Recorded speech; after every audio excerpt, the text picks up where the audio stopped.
Hello everyone, and thank you so much for tuning in to ChasingCinema.com. I am your host, Jacob Tiranno, and I just left day one of CinemaCon. That's right here in Las Vegas. CinemaCon, the official convention of NATO, the National Association of Theater Owners. And I'm going to be talking about Sony's presentation, the kickoff presentation of 2017 CinemaCon. Had an interesting day. Pretty much an international day at CinemaCon, so there's a luncheon, a breakfast, a lot of seminars, kind of about more like financial numbers and different seminars about like engaging millennials and things of that nature. But I know everyone wants me to talk about the Sony presentation, the opening presentation, and I will be covering all the upcoming presentations. Make sure to subscribe if you're not already to make sure you get the notification when I upload a video. Also, I'm always covering everything live from Twitter at Jacob Tiranno. You can find that right here, as well as my Instagram. I'll be posting my stories and uploading photos as well. So make sure to tune in to all of that because my CinemaCon coverage is pretty awesome and I don't want you to miss out on it. Now, let's hop right into the Sony presentation. The Sony presentation this year kicked off with a really nice video because this is the first presentation of CinemaCon. We kind of had a little CinemaCon section prior to the Sony presentation, and it was a video of a few directors, including Ava DuVernay and F. Gary Gray, talking about the importance of cinema, right? The importance of a movie theater, because obviously this is to a room full of movie theater owners. Long live the cinematic experience, the video stated, and that's when Mitch Newhouser, the CEO of CinemaCon, opened up and started talking and welcoming everyone to CinemaCon 2017 and telling them how much they have in store. Now, he addressed some security measures that they're taking this year. They're doing bag checks and doing a little bit more extensive of a security search because of the incident from Now You See Me 2. Last year at CinemaCon, during one of the presentations, they were going to be screening Now You See Me 2. Unfortunately, about 15 minutes in, there was reports of bags that were left there, and people were suspicious, reported it, and they cleared the theater. Because of that, they have some different security measures. Now, he quickly threw a shout out to Dolby, and there was a nice Dolby reel. If you live in Vegas, like I do, we are so lucky to have access to Dolby Cinemas at AMC Town Square. One of the, actually, what I would argue, the best theater I will say that is the best theater in Las Vegas. The Dolby Cinemas at AMC, located at Town Square on Las Vegas Boulevard. It's the greatest theater you could watch and experience a movie in. And we are so lucky to have access to that. And I'm sure if you are in a major city, you probably aren't far from one either. I believe there's 70 now in local cities, and they're building. So you'll be getting into a Dolby very, very shortly if you're not. After that, Dolby, who was a co-sponsor for tonight's event, they threw it to the very beginning of the Sony presentation, which kicked off with what I thought was a small clip. I tweeted it was a small clip because obviously watching it, I didn't think it was going to be much longer, but it was about a 5-6 minute clip. It was referred to as the opening scene, so I don't know if it's the very, very opening or one of the opening scenes, but that's what it was referred to, of Baby Driver. As soon as that ended, Edgar Wright, John Hamm, and Ansel Elgort took the stage and wanted to talk about the scene that we watched. Now, the scene that we watched was super, super exciting. I mean, I was into it. The way they interacted with the music, because a lot of this movie revolved around Baby Drivers listening to iPods, and the music that he's listening to affects and really kind of controls the scene, which they end up talking about quite a lot here during this part of the presentation. And but I mean, I thought it looked awesome. I mean, I was looking forward to this movie, but now I am super, super pumped. For most of it, Edgar Wright really emphasized the importance of music and the soundtrack of this movie. He also mentioned that there was no CGI or green screen in the car chase sequences in Baby Driver. Now, the stuff that they did in the first sequence, I was blown away by. So I'm really looking forward to that. And really intrigued by the scene that they actually did a lot of practical effects and hands-on, car chase sequences. I mean, I'm really shocked, and I'm not 100% sure that there's none, but I'm interested in seeing what they have because the stuff they were doing, like I said, in the first alone was pretty shocking. So I'm interested in seeing how all that turns out. But anyway, I also had a chance to meet Edgar Wright. You can click at I'll show you the photo right now.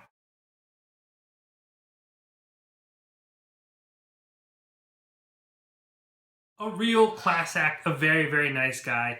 Big fan of him from obviously Shaun of the Dead and a lot of his other work. But that is my favorite that he's done. But I will tell you, I'm really, really looking forward to this movie. And after having a little chat with him, I'm really looking forward to this movie. Next, Roy Burer, the president of Worldwide Distribution, took the stage at the Sony presentation. And they made the breaking announcement. Baby Driver will be released on June 28th. They moved it up. June 28th, Baby Driver is coming out. That was pretty much the big announcement. Well, not the biggest announcement, but a big breaking news announcement that we had opened up CinemaCon 2017. Now, next hit me like a curveball. I did not see this coming at all, but they actually came out and told us that we were going to be getting the very first look of the Dark Tower film, which is based on the Stephen King Dark Tower series. And I mean, people were talking. You could hear the chatter just kind of start to really elevate because people were really shocked. Are we going to be able to see this unfold? And then first we started with like a kind of a little teaser, not of the film, but Stephen King's story. We had a picture of him, people talking about the Dark Tower series. And then the screen went black and everyone's like, oh, okay, like it's not really the first look. And then boom, it was actually a pretty decent look at some stuff. I don't think all the CGI and stuff was done just yet. Otherwise, I'm sure they would have they'd be releasing the trailer tomorrow morning. But I have not read the Dark Tower series, and I'm a Stephen King fan, so I know I'm going to get a lot of flack for that. But Idris Elba and Matthew McConaughey, this story looks so intriguing, and I mean the things that I saw on screen, I was in. I am sold. And I'm not saying that because I need to be sold on the story so much, because there's, from just watching that trailer, I couldn't tell you exactly what the story is. But what I can tell you is Idris Elba, Matthew McConaughey, gunslinger. I mean, that looks like an entertaining movie. So I wrote on Twitter, I said, you better be pumped, Stephen King fans. And I think that is definitely not an understatement. Then we took a look at a reel for the Sony Animation, what they have coming up. It was a look at the Smurfs The Lost Village, the Emoji Movie, which I have to say was probably what I expected from a movie called the Emoji Movie. I have to be honest, not really looking forward to that one. It didn't really pop out to me. But maybe it'll be good. Hopefully it is. The Star, which was all kind of really storyboarded. It wasn't anywhere near animated, which is the nativity story told through the animal's eyes, which, you know, will be an interesting exploration. And then Peter Rabbit, again, which is just storyboards and little images of the characters more developed, and it'll be Peter Rabbit. And that was all part of their animation reel. Next, Tom Rothman, the chairman of Sony Pictures, took the stage, and he wanted to talk about a science fiction movie from 1982 called The Blade Runner. I'm sorry, I know I was like, it's not The Blade Runner. Blade Runner. And to quote him, it was cool shit. That's what he said when he was talking about going to the theater and seeing the original Blade Runner movie. And he was really, really excited to talk about Blade Runner 2049. I'm thinking they're going to show a clip, and then he introduces star of La La Land and Blade Runner 2049, Ryan Gosling. He took the stage and he was really talking about how they really kind of brought this world of Blade Runner to life. He said, quote, craftsmanship on this film was on another level. They created a living, breathing world. And part of Blade Runner, they kind of tease this. I don't know exactly how well this is going to come to fruition. Maybe there's a new version of Las Vegas. They were kind of joking and laughing, but supposedly part of Blade Runner 2049 is going to take place in the place where I live, Las Vegas, Sin City. Or like this recreated Las Vegas, or what the future considers Las Vegas, something like that. So that kind of got the local crowd really pumped up as well. And then, without further ado, they introduced the first look at Blade Runner 249. And I wrote, wow. All I could say is wow about Blade Runner 2049. My good friend, my partner in crime, Mr. James Shoe.com. If you didn't get that, it's because you don't watch my channel regularly. My partner who I review most movie reviews with, if you click that white eye, you can see our reviews of Chips and the Power Rangers and everything else that we've done. He is a guy that will watch a trailer on repeat. And it could be for anything. Like, he's really just simple to get as far as trailers, and he'll just watch them. We went to California one time, and the Queen's Bohemian Rhapsody of Suicide Squad trailer came out. And he just had that sucker on repeat the whole 4-hour drive. It was nuts. But this is a trailer that I would put on repeat. And I don't really do that, but I would watch this trailer over and over again. And though, again, I'm sure it was a little bit more of an extended trailer, but, I mean, that looks insane. Next, I wrote, the name Peter Parker has just been uttered. And my Twitter blew up. It went nuts because everyone was asking, why isn't the Spider-Man animated film mentioned in the reel? Which is actually never brought up. They never brought up, really, the Spider-Man animated movie. I mean, they talked about it coming out eventually, but no teaser, no images or anything from it, which I thought was interesting. But obviously was ready to talk about Spider-Man. We were talking about, working with the Marvel Cinematic Universe and rebooting Spider-Man for Spider-Man Homecoming. And Kevin Feige, Amy Pascal, John Watts, and Tom Holland all came on stage. And Kevin Feige was really kind of selling Tom Holland to the crowd, saying Tom Holland is Spider-Man. And then, without much talking, except Tom Holland thanking everyone, because it was a year ago that Tom Holland introduced the fact that Spider-Man Homecoming was going to be a movie. If you remember, I covered that last year as well. But then they announced the second trailer for Spider-Man Homecoming. And it gave us so much more Iron Man and Peter Parker. And a whole lot more of the Vulture, Michael Keaton. I mean, we have a lot of just looking at Michael Keaton. We have a lot of Vulture. I know that it's played by, but I mean him out of the suit, him in the suit. And it offers this really great range of emotions. There's like one or two scenes where you're like, ooh, that's going to be a pretty intense scene. Then there's a lot of humor in it. There's a ton of action in it. My favorite part of the first trailer is when Spidey is pulling that kind of big ship together, and there's more of a little, there's more clips of that happening in this second trailer with Iron Man involved, and it is awesome. I mean, I cannot wait for that movie. And granted, I think Spider-Man 1 is fine. I think Spider-Man 2 is great. Spider-Man 3, obviously not so good. I thought The Amazing Spider-Man was fine. Amazing Spider-Man 2, not great. But after seeing Civil War and then seeing these two trailers, I am really, really excited for this movie. I think this is going to be the one that sticks, the one that makes a success out of Spider-Man, and I hope Tom Holland stays our Spider-Man for a long time to come. Now another reel of movies to come in the future. So obviously, Spider-Man, these movies are the ones they wanted to focus on. They showed us some movies, one called Cadaver, which looked like a very creepy horror film. We had this really weird little clip of Denzel Washington and Dan Gilroy, the writer and director of Nightcrawler. And we had these little clips of all these things happening, and then it's an untitled Dan Gilroy / Denzel Washington film. We had a clip from the Flatliners remake. Now, guys, really quick. So when I'm watching stuff and then I'm typing and I'm watching stuff and I'm typing because I want to get this to you guys as soon as I get it, right? I want to make sure I deliver this information to you right away. So when I say follow me on Twitter and Instagram, I'm not kidding. Follow me on Twitter and Instagram so you don't miss it. I tell you the minute that it's seen. But that could have its downsides because there was this one movie which I think essentially is a Smoking Aces spinoff. I don't know if they showed a title. Because I had other people around me asking what the title of that was, but it was definitely there, and it was definitely a Smoking Aces spinoff. So we have that to look forward to as well. Also, like I said, the Flatliners remake, which started off kind of strong and then kind of lost me as the trailer went on.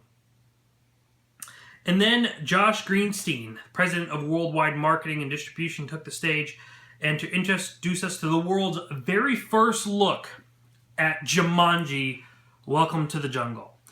He introduced the great one, the most electrifying man in all of sports entertainment. Oh, no, I'm sorry. The most electrifying man in all of entertainment, as The Rock would like to say, Dwayne Johnson. And Dwayne Johnson took the stage, and you could just hear the electricity. run through the crowd. Everyone was cheering and clapping, really happy to see him. He introduced Nick Jonas, Karen Gillan, and Jack Black, all to kind of really talk about Jumanji. And Jack Black gave us a little improv song about Jumanji. He kind of killed it. He was doing great, just keeping The Rock laughing and everybody. And everyone's talking, and Dwayne Johnson is talking about thanking everybody, and everyone starts thanking their drivers and the makeup, and all of a sudden a video of Kevin Hart comes up, and he's like, wait, what about me? Are you guys not going to mention me? The Rock mutes him, and he's all telling The Rock to kiss his ass and all that stuff. They have some really great stuff. I honestly wasn't crazy about Central Intelligence because the plot was too bloated, way too complicated for such a simple buddy movie, but I love their chemistry. And from what I've seen, I think this is going to be a movie that's going to work. Before I get too far ahead, Jumanji, then they showed us an extended trailer, or an extended look at the world scene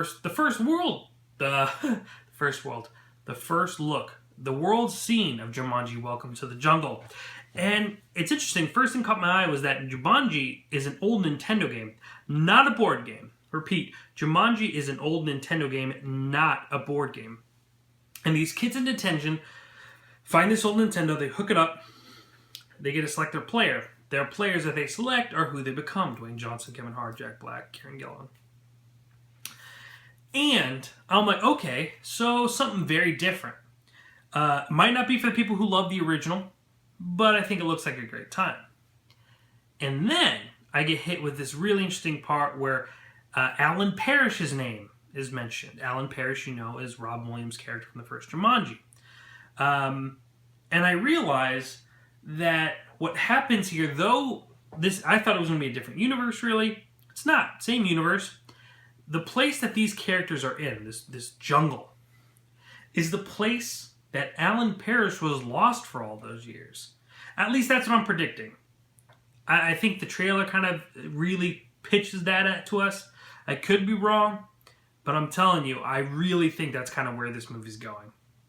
And to me, that interests me. I think these characters, I think we have some really funny characters. I think it's going to have a lot of energy. It's a movie that I'm looking forward to. Again, not something that maybe the fans of the original will embrace, but I think the chemistry and the talent in this movie involved will make a successful story.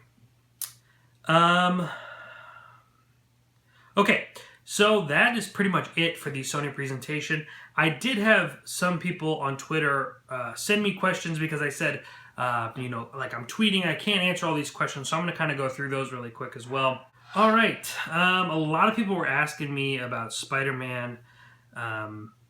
They have Peter Rabbit stuff already. Yes, they do.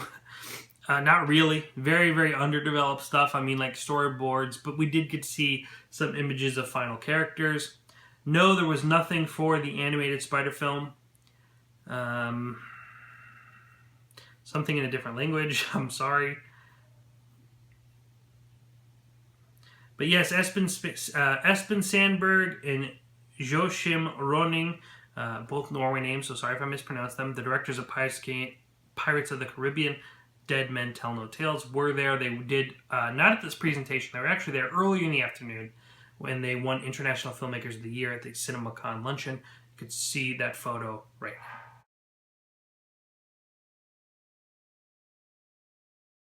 I'm screaming when I heard about Dark Tower. A lot of these are mostly responses.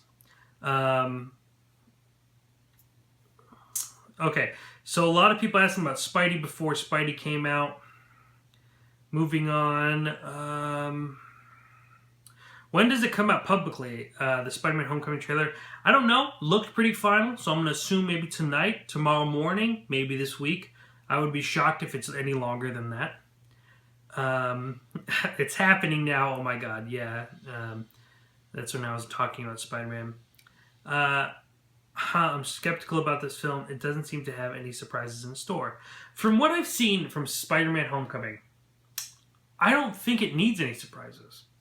If they could control emotion and balance it like they do in those trailers, and they really give us characters to invest in, and they have some of the action that I've seen, I don't need surprises. I just want a good movie. And I think it's very, very possible here.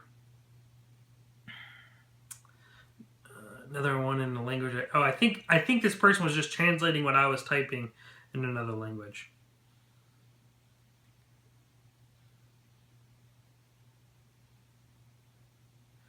This gentleman or woman continued talking about Spider-Man, which I will continue the conversation with you on Twitter. I don't want to keep you guys going. Yes, great news. Everyone's really excited about Spider-Man. Some people gave me some interesting backlash about the whole Jumanji thing. And I'm like, I was really open to that idea. When they said that, I was like, oh, that's cool. Change it up. Make something different. Don't just go with the flow and remake something. And I thought that was pretty interesting. And I think I like how they're going to twist it, kind of give it that modern twist, and then connect it to the old one. I think that, so definitely my hype is growing now. Hope to see the trailer soon. Something about Dunkirk at CinemaCon. Well, Dunkirk is actually a part of Warner Brothers, so if there is anything about Dunkirk, which I've heard some rumblings about, it would be at the Warner Brothers presentation, which will be on Wednesday. So if you follow me on Chasing Cinema, or on Twitter and Instagram, you can find that information out. Okay, so someone quoted my tweet about Jumanji being an old Nintendo game. I'm not going to rage. I'm not going to rage. I'm not going to rage. So I responded, are you going to rage? She responded, I am not going to rage, with the Lewis Black's character from Inside Out. And it looks like that's it. I mean, we had a lot of stuff about Spider-Man. If you guys want to ask me any questions, feel free to ask them in the comment sections below. I'll be happy to talk about them. Guys, thank you so much for tuning into this recap of the Sony presentation at CinemaCon 2017. Like I said, videos every single night doing recaps of all the studio productions. Do not miss out. Next week, tomorrow we have STX, and I believe Paramount, and then Disney. So we have a big day tomorrow, so do not miss any of those videos. Hit that subscribe button. You can even click that bell, and that will let you know when my video goes live. And if you want to keep up with me throughout the whole entire day, see what I'm doing, follow me on Twitter, follow me on Instagram, and you'll see photos and tweets about everything going on live then and there. When I see it, when I find it out, I report it back to you. Guys, for all movie reviews and everything else that we do, go to CinemaCon. I'd like to thank everyone that's helped me out. Go check out Mr. James' channel. Go check out our movie reviews. Ladies and gentlemen, CinemaCon 2017 is here. Let's see what this week has in store for us. We have interviews coming up. Trust me, it's going to be awesome. Ladies and gentlemen, my name is Jacob Tiranno, and please continue chasing cinema.